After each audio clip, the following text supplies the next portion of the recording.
Hello, everyone, and welcome to our live Q&A with Dentaid. I am thrilled to have the Dentaid Communications Director, Jill, here with me today. Hello, Jill. How are things in the United Kingdom? Hello there, Gordon. We're good, thank you. Lovely sunny day here. Yes, all good, thank you.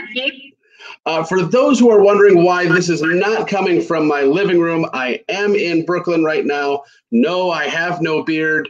I normally have a goatee, I know, but I am activated here in Brooklyn with the United States Air Force Reserve, helping with the mass vaccination sites here in Brooklyn and Queens. So for those who hadn't heard, yes, I'm doing the military thing again.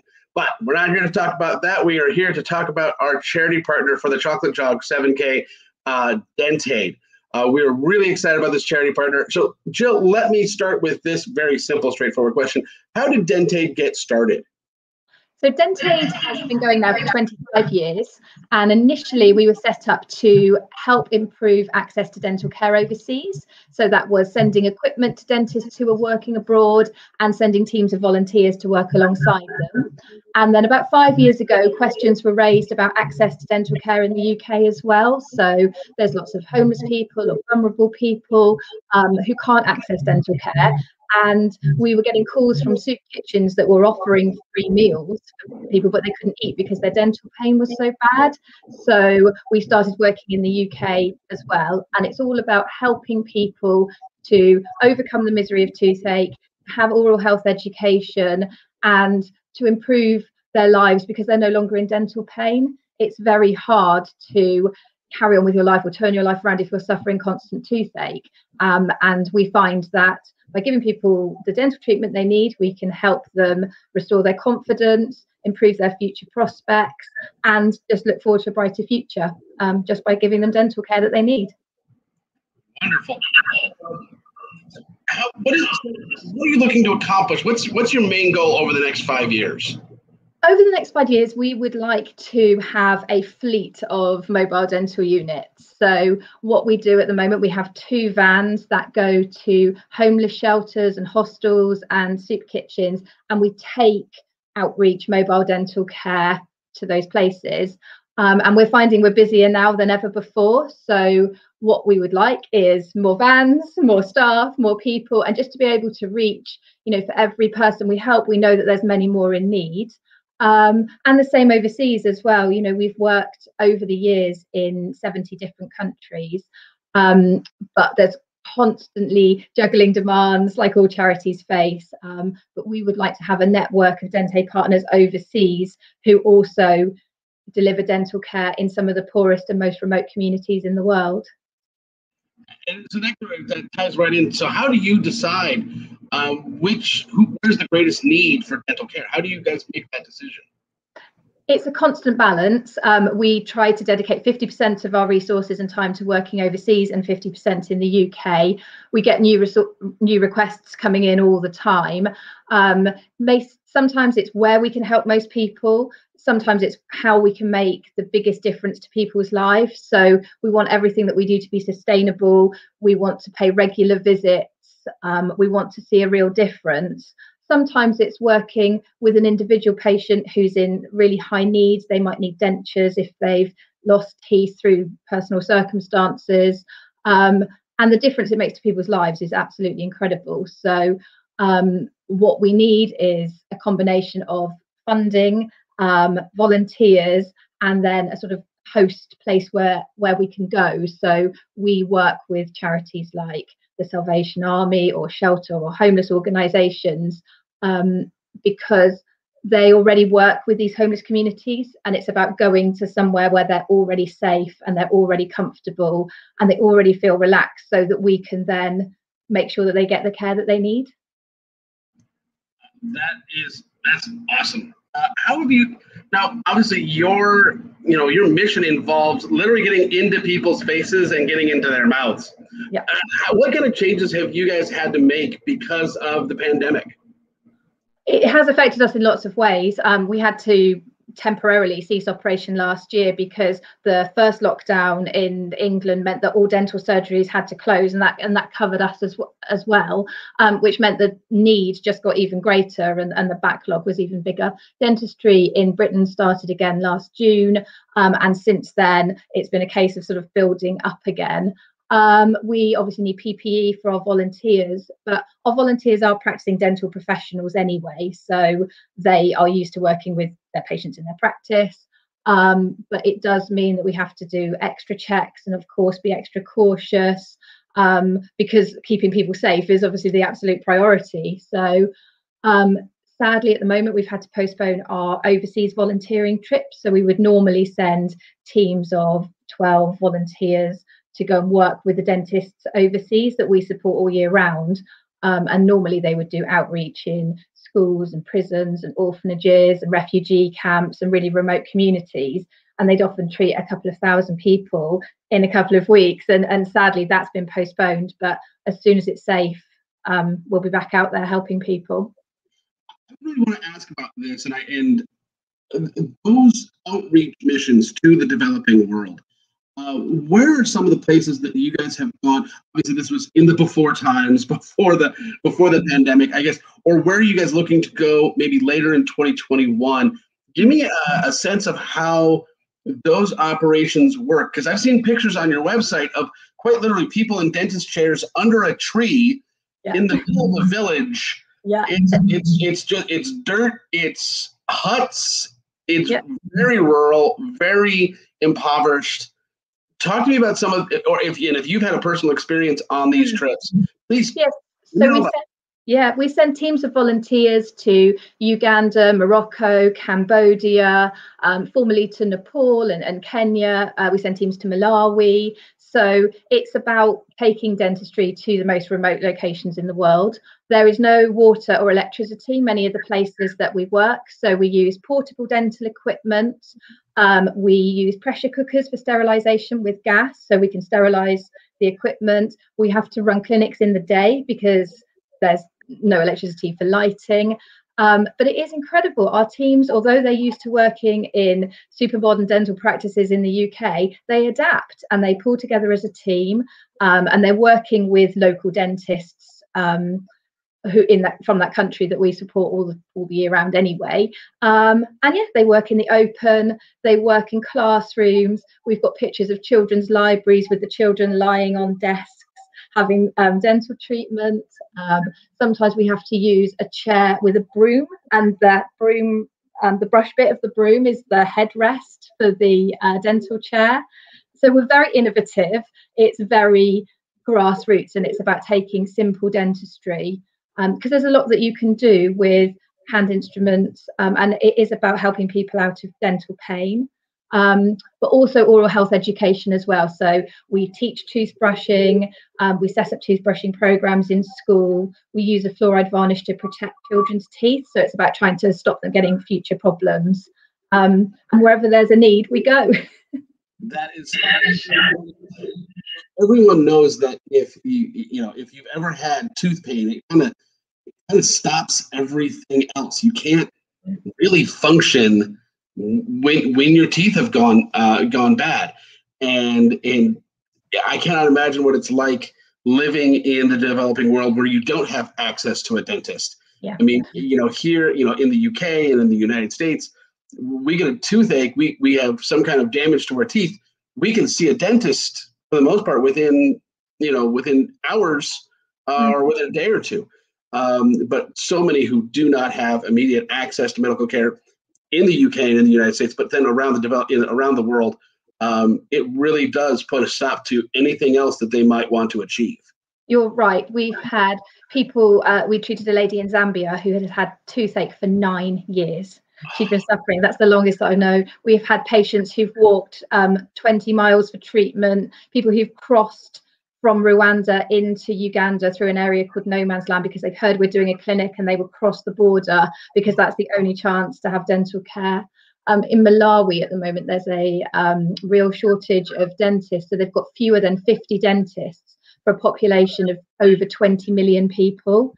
So that's one dentist per hundreds of thousands of people, and a lot of those are in the cities as well. So we go to the remote areas. So it's about training dentists and supporting them, giving them equipment that they need, but also working alongside them as well. So yeah, some of the stories are shocking, but we can work at a real grassroots level to help people and get them out of pain. And it's the same in the UK as well. We've had people who've been struggling with drug and alcohol addiction they can't start rehab programs because they're in dental pain, but once their toothache stops, then it gives them a brighter future. Or people who've had dentures and then they can then go on to be housed and have jobs because they feel they can look people in the eye and that they can apply for jobs, and it gives them that confidence and that sense of sort of self-worth because they have nice teeth. Absolutely. That is amazing. How do you overcome, I'm starting to get an echo, so I apologize. I may have to grab my headphones if it continues, but how do you overcome people's phobias, fears, hesitancy to get into that if they haven't seen a dentist in maybe years and or never, in some cases in the developing world, they've never seen a dentist. How do you get them in the chair? It is a challenge. I mean, we go to them, so we have a mobile dental unit, and you're right, we've seen patients who haven't seen a dentist for sort of 30 years, and some of them are embarrassed and they hide behind their hands and they don't want to show us. But for us, it's about building up a rapport with them. So we go every month. Sometimes they just come on to the mobile dental unit and meet the team. Sometimes we just do an inspection the first time and say, oh, well, next time we'd like to give you this treatment to get you out of dental pain. I mean, our volunteers are lovely. They are kind, empathetic, well-trained volunteers who really sort of know how to engage with vulnerable patients.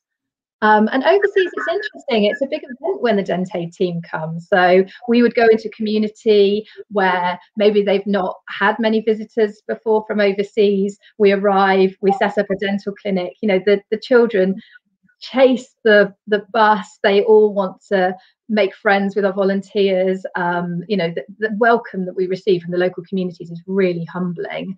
And actually, it's a huge excitement. It's seen as this great privilege for their community to have dental care and people to arrive, you know, and want to treat them. So it's really exciting, and it's really, really humbling for us to, you know, sometimes people in the UK are a bit grumpy about going to the dentist or not that grateful about it. But actually, the people we see are incredibly grateful because they haven't had it, haven't had the opportunity. Yeah. So describe the team. I'm going off script from our head. The team for me, because the team obviously has dentists, probably has some dental conditions. And do you just have general purpose volunteers that are on the trip as well, non-medical professionals? We do have some, yes, we do have capacity for non-dental volunteers. For our overseas teams, absolutely, because sometimes we'll treat 200 people a day. So, and we have a ticketing system, so people have to wait. But there's a lot that people can do, helping out with entertaining people in the queue, taking medical histories, teaching oral health education. There's a lot of washing up, there's a lot of sterilising with the pressure cookers. So we do have a lot of opportunities for people to get involved who aren't dental professionals. And our teams, our trips are very levelling. You know, you could be a high-flying oral surgeon, or you could be a trainee dental nurse, but everyone mucks in, everyone does, you know, sets up and works as a team. And in the UK, it's the same. So we're a very small charity. We only have 12 members of staff. But we are supported by an amazing network of volunteers. So some of them come to our warehouse near Southampton and they build portable dental chairs and they pack together instruments and they repair things that we get donated. So sometimes we get broken bits of dental equipment that we then repair and repurpose, and then we send that overseas. So it has a sort of second life in an area where it's sort of going to make a real difference rather than just getting thrown away. So we're very lucky. We have a great network of volunteers and then supporters who fundraise for us as well, which is obviously a huge, huge help. So if you had someone who lived in the UK or lived elsewhere, yeah, who wanted to volunteer either in the UK or with one of your trips to the developing world overseas, where would they go to volunteer to start getting engaged with Dentaid? So if they came to our website, dentaid.org, there's a big volunteering button on it. So have a look for volunteering trips. At the moment, we are desperately hoping we'll be able to reinstate those next year and resume our trips to Morocco, Uganda, Cambodia, and Malawi next year. We might at the tail end of this year. We know that the need is there, and our friends who are working overseas. So we're continuing to work with them. We're funding them to do outreach at the moment. So our local dentists who live in Uganda and Malawi, we're paying for them to do outreach so we can still help people. But it is amazing how many people still want to volunteer. So if people go to dentaid.org and have a look at volunteering, and people fundraise to cover the cost of their trip, which takes a little while anyway. So we're hopeful that will be back up and running. And yeah, the same in the UK. We're so grateful people give up a day in their own clinics and they come on our mobile dental unit and they give dental care to some of the, to homeless people or just some of the most vulnerable people. We've seen victims of domestic violence. We've seen refugees and asylum seekers. We do dental clinics for fishermen as well. There's a real problem with fishermen accessing dental care. Just because of the time and the tides and that community, quite often they don't know where they're going to be working or what hours they're going to be. So yeah, we do dental clinics for fishermen as well. A real range of just the people who really need our help. That is so special. And the reason I wanted to ask that is because we have members of Powderhead Running Club in the UK, in Europe, and here in the US, who would very likely want to volunteer and help make some magic happen with people and their teeth. And so if you're in the UK and you can volunteer for one of the mobile sites, go to dentaid.org. If you're someone who might be interested and you're not a dental technician or an oral surgeon, but again, you don't mind getting dirty and getting involved, go to dentaid.org and consider volunteering for an incredible organization that is really helping people at the most basic level. Now, Jill, I'll let you know the event that is supporting Dentaid, the Chocolate Jog 7K, is going great. It's going really, really well. As of this morning, 2,241 registrations, which means there are less than 1,000 spots left. We're halfway through the campaign, but we're more than 2/3 of the way to our objective of selling this thing out to support Dentaid. So if you want to sign up for the Chocolate Jog, do so quickly, because we know from previous experience that once we start getting down to about 400, 500 spots left, those tend to disappear in a matter of a couple of days. So if you want to get in before it sells out, go sign up. Don't forget to get your shirt. Also, lots of fun. Those the proceeds from that will also be supporting Dentaid as well. And Jill, you know that this is actually a very special day. Yeah, you did this on. This is your run day. Well, it is our run day, and so that's important. People are out there getting their 7K done, but it's another important day. It's our birthday. Oh, happy birthday. Powderhead Running Club is 7 years old today.